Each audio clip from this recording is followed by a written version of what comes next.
Da, da, da, da, da, da. Hello there, Gindiana Bones here, as ever, ready and raring to interrogate and ruminate on the archaeological stories of the day, yes. Now you may recall that a wee while ago I actually made a video questioning, or I suppose being slightly sceptical, more to the point, the story about Burma's Spitfires found in Burma, rather, and the reasons and the motivations behind any investigations, and also as well the validity of that whole endeavour, and whether or not this was a distraction from real archaeology. Well, in recent weeks there's been a development. I shall put a link to the news story covering that development in the information below somewhere. And that is to say that there's now a reputable archaeological department linked with investigations into Spitfires in Burma. Now initially my scepticism continued until Andy Brockman of Television, Time Team and other various places offered me an exclusive interview. Exclusive that in so much as a bit shot here. To talk about and indeed explain the reasons behind now there being investigations into Spitfires in Burma. Yes. So here you go.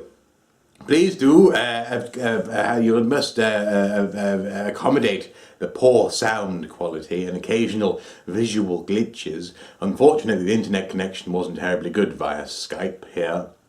However, here we are. So first of all, Mr. Brockman, could you possibly introduce yourselves for the benefit of, introduce yourself rather, for the benefit of Archaeosoupians here watching the video?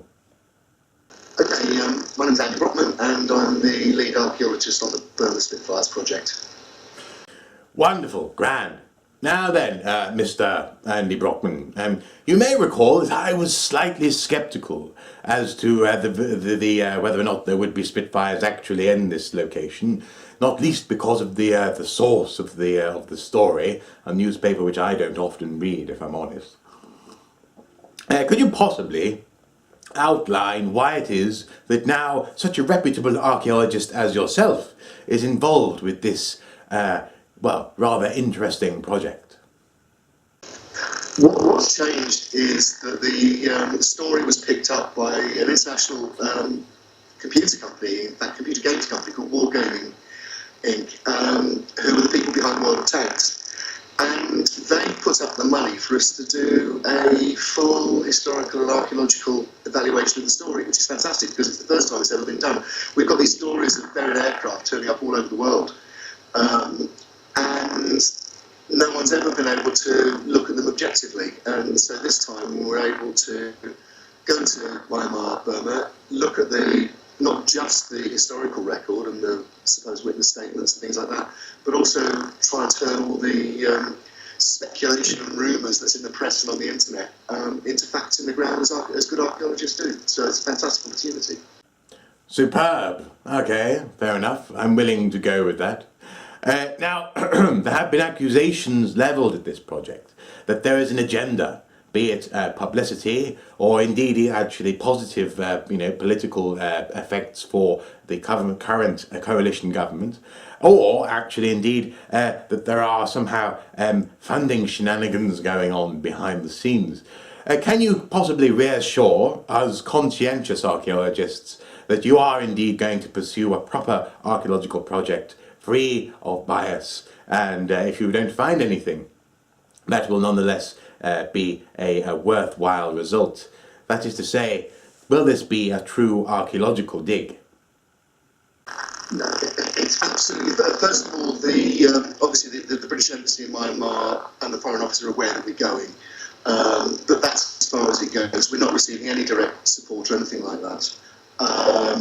It's not a British government project in any sense. It's also archaeology-led. Myself and the team that we're taking, which includes Martin Brown, from the Plug Street project and Rod Scott, and also two geophysicists from Leeds, and Imperial, Roger Clark and Adam Booth. All of us are completely independent operators, and we've been given the freedom basically to go where the evidence goes. I think it's also important to stress that none of us would be going if there hadn't been the political thought in Myanmar, Burma, and with Aung San Suu Kyi being released, and asking, in fact, for people to engage with the Burmese people. That's what we hope we're going to do. Above and beyond the archaeology, we hope to start to build bridges with colleagues in Myanmar, Burma, and hopefully build potential partnerships for the future. So it's not just about a hunt for conflict archaeology in Myanmar of today. We're looking both at the history and hopefully at the future. Yes, actually, yes, you're quite right. I suppose that there is a wonderful byproduct also from this thawing of a relationship between Britain and Myanmar, or Burma, I suppose. And as I've noticed on television, that there's been a flood of requests for funding for charities to help people in Burma. So actually it's opening up all sorts of channels, and this kind of project has many byproducts which are very positive indeed. So fair enough then, fair enough. Now, also, while you're here, Mr. Brockman, could you possibly clarify, there's a story which is being somewhat confused with the Burma story, and that is a story about Spitfires found in Birmingham. It's a bit of a homophone, they sound the same. Could you possibly comment on the idea that there is also a cache of Spitfires to be found in Birmingham? Look, one of the reasons myself and the team are involved in this is the story of buried Spitfires, iconic aeroplanes, Lancasters. In America, it's Mustangs and Harley Davidson motorbikes. Mm-hmm. It's one of the most common pieces of World War II mythology that's current. Everywhere you go, you'll find. In Australia, there's a whole load of Spitfires buried in the mine shaft, allegedly. It's a fantastic project because these are fantastic stories. They're part of our popular culture, in the same way that Elvis is flipping burgers down the local McDonald's. And so what we're able to do with this one is actually take it back to ground zero and say, where has this story come from? Is there anything there? If there's something there, what is it? And use archaeological and historical methods to actually assess properly, for the first time, what these stories represent. The one in Birmingham, I absolutely love. I mean, Castle Bromwich was one of the main factories for building Spitfire aircraft in World War II.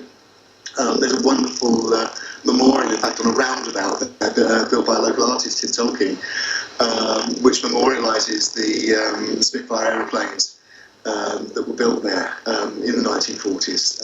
I suspect there's probably more Spitfires on Tim's sculpture than there is actually buried in the ground under the housing estates in the area, but that's purely a personal opinion.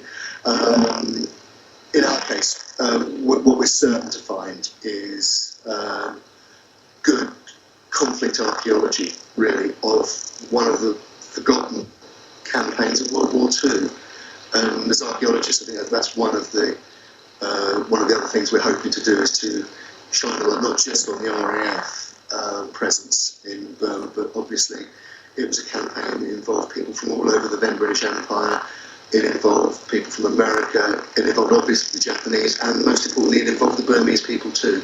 So, potentially those stories come into this story as well. And the Spitfire, a wonderful aeroplane, and the prospect that David Cundall's held out that there might be some buried there, is the catalyst for all this, and that's why again we're so pleased to be involved with the project. Well, fair enough, yes. And of course this is only your personal opinion, actually. You're not actually commenting on Mr. Cundall's research per se. Okay, well, one final and probably the most important question as far as I'm concerned, and that is to ask you, Andy, what is your favourite tipple at the moment? What do you like to sip when you're researching your latest archaeological project? As somebody who once lived in Wiltshire, 116X is a fave. I live in London now, and so young's special. But really, I come from East Kent, and our local brewery is Shepherd Neame, and they make a fabulous real ale called Spitfire. And given what I'm doing at the moment, that really has to be it, doesn't it? So yeah, my Christmas tipple, Shepherd Neame Spitfire. Cheers. Yes, I can understand why. I've actually long been a fan of that particular brewery, and indeed occasionally have supped on Spitfire myself. So yes, touche, kudos to you, touche. Kudos to you, kudos. So, thank you very much for your time, Andy Brockman. Hopefully, Archaeosoupians, this has gone some way to clarifying some of the questions surrounding this Spitfire Burma project. Now, obviously, and indeed as Andy says, skepticism is the key. We will approach this as any archaeological excavation should be. We're not going there to find Spitfires. We're going there because we may find Spitfires. And if nothing is found, that's a perfectly valid archaeological result. Yes. So, you can rest assured that I will keep you up to date, indeed so will Andy, on the results of this project. Now, I should put a link also in the information bar below, in the video down there, the information for the video, to the Burma blog, which is concurrently running with this project, to keep also you up to date on what they find and how they find it. And also Andy will be commenting on that blog also. So all that remains for me to say, thank you very much to Andy Brockman for taking the time to talk to me this morning. And yes, well, here's hoping that, I suppose actually, here's hoping that something interesting is found, you know, after all this effort. But nonetheless, I'm glad to hear, and I'm sure you will be as well, that this is being approached properly. This isn't just people going there and digging for treasure. This is actually an archaeological project now. So, yes, we shall await with bated breath the results of this undertaking.